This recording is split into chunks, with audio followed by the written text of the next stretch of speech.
Armored Core is a video game series I hold pretty dear to my heart. It was always so cool making and piloting whatever mech creation my young mad scientist brain could cook up in the garage and then taking them into online matches. And I mean, honestly, who doesn't like giant mech combat with big explosions? If that isn't enough, then in this video I'm going to give you my 5 biggest reasons why I'm personally excited for Armored Core 6, and I think you should be too. But before we jump in, I would like to announce that I will be giving away a free standard edition copy of Armored Core 6 on the platform of your choice. Simply subscribe to the channel and follow the link in the description to answer a few questions and be entered into the giveaway. And now for number 1 on this list, customization. Armored Core as a series has always been about the customization available within the game. There are an incredible amount of different parts you will acquire throughout a playthrough of any Armored Core game, which you can use to assemble different types of mechs of your choice. Armored Core 6 is no different. We've seen a total of 12 different part types, such as generator, arms, head, your weapons, just to name a few, and within those 12 types, there will be an even larger selection to choose from, allowing for different types of mechs to be made.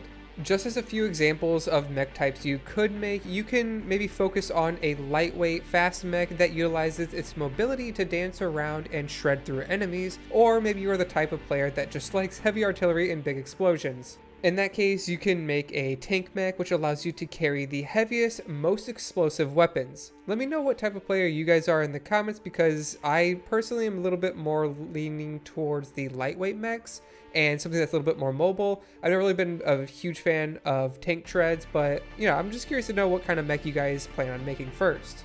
But that's not all we have in the form of customization. One of the categories we can customize are called expansion units, and these are unique effects that can be equipped to our mech to introduce new effects. One example of an expansion unit is assault armor. This assault armor will cause an explosion around your mech, dealing damage and causing those hit to be staggered, similar to that used by the mech in the reveal trailer. But there's also another option to allow your mech to maybe quick turn for further increased mobility to stick to enemies and evade attacks. This is just a couple examples in a fairly large list of customization options to choose from. But to wrap up the topic of customization, we all know FromSoft games' true endgame is all about fashion, right?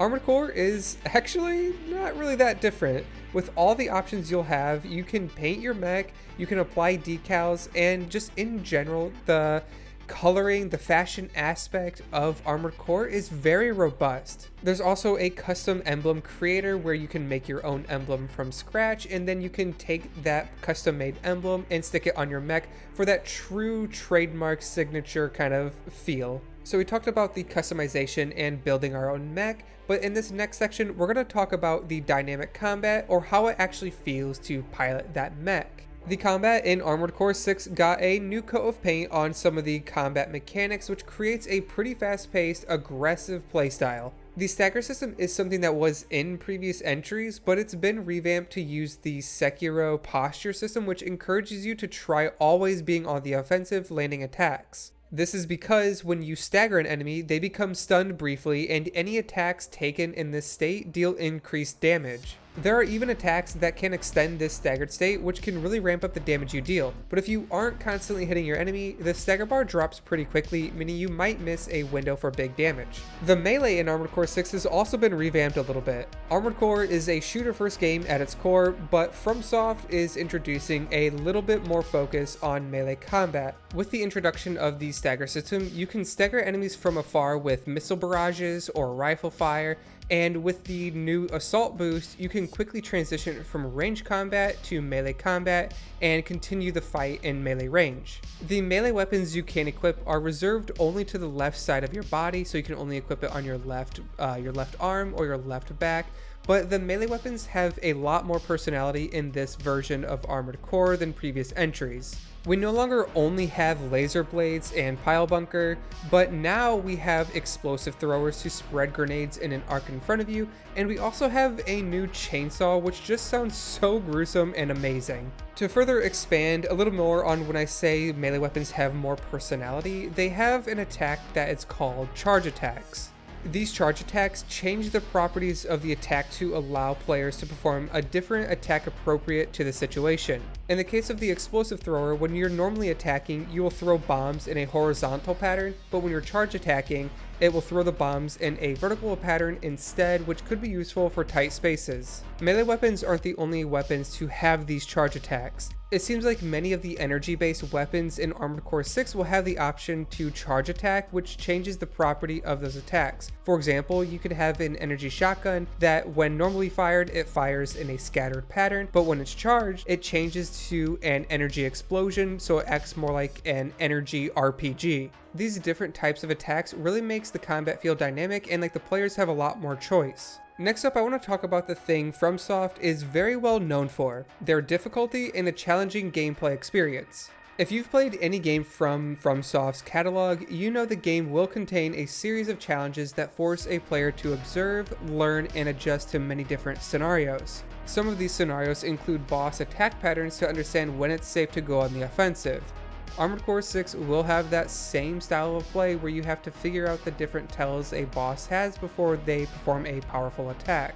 We know some of these attacks can be quite deadly, so players will have to find different methods to deal with these bosses, and that's kind of where the beauty of Armored Core comes into play. Maybe you're playing a build that is good at one thing, such as a grounded combat. Maybe you're playing like a tank mech, and the boss kind of just counters your build by doing a lot of ground-based attacks, so it's kind of hard to dodge, you know? Fortunately, Armored Core does not have any sort of restrictions that prevent you from optimizing your mech for a specific mission.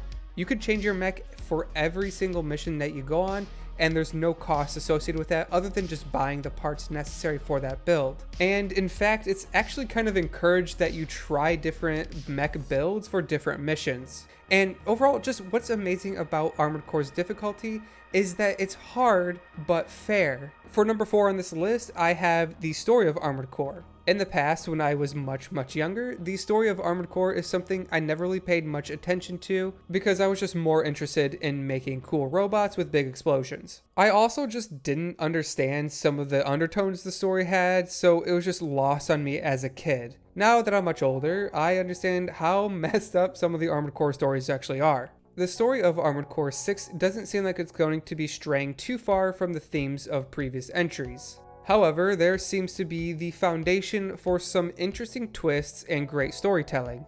In this game, we play as a nameless mercenary for a man known as Handler Walter. It's unclear what his motives are, but from what we can tell, he can be cruel in the way he treats his subjects. Since we are mercenaries, we tend to work for whoever is paying the highest for a mission. This will often mean we work for mega corporations who don't exactly have humanity's best interests in mind, where all they seem to be concerned with is controlling the planet of Rubicon's resource called Coral. There are also some local resistance groups who are trying to keep the mega corporations off of the planet by interrupting their mining operations. Will we end up fighting alongside Walter and the corporations? Or will we turn to help the resistance group fight back in some anti-capitalistic undertones? And the final reason to be excited for Armored Core is because of the multiplayer.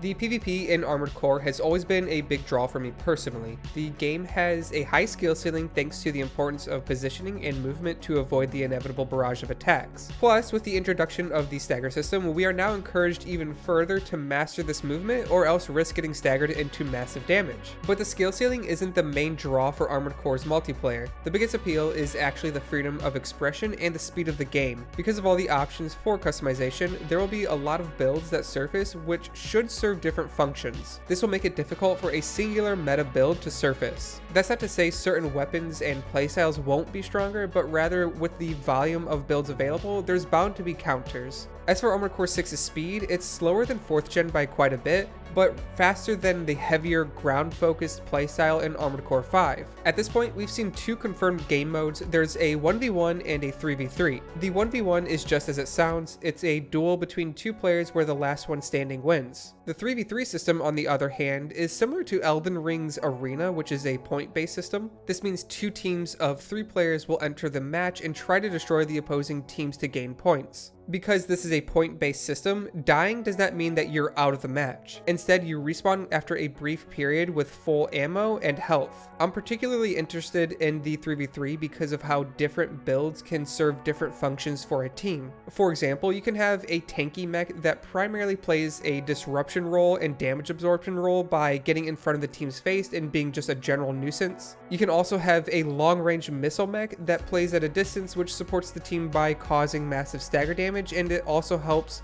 force the team to keep on the move. It basically restricts enemy movement, or else they risk taking a bunch of missile damage. And also, the importance of stagger will become much more apparent as the teams can swarm a staggered enemy and quickly dispatch them. But that's going to conclude this list of reasons to be excited. Let me know what your #1 reason for the excitement for Armored Core is. At this time, I would like to extend an invite to my Discord channel where I intend to hold giveaways, host various community events, and hold discussions around our favorite video games. But that's going to be it for me. This is GooberTroy saying thanks for watching, and I hope to see you in the next video.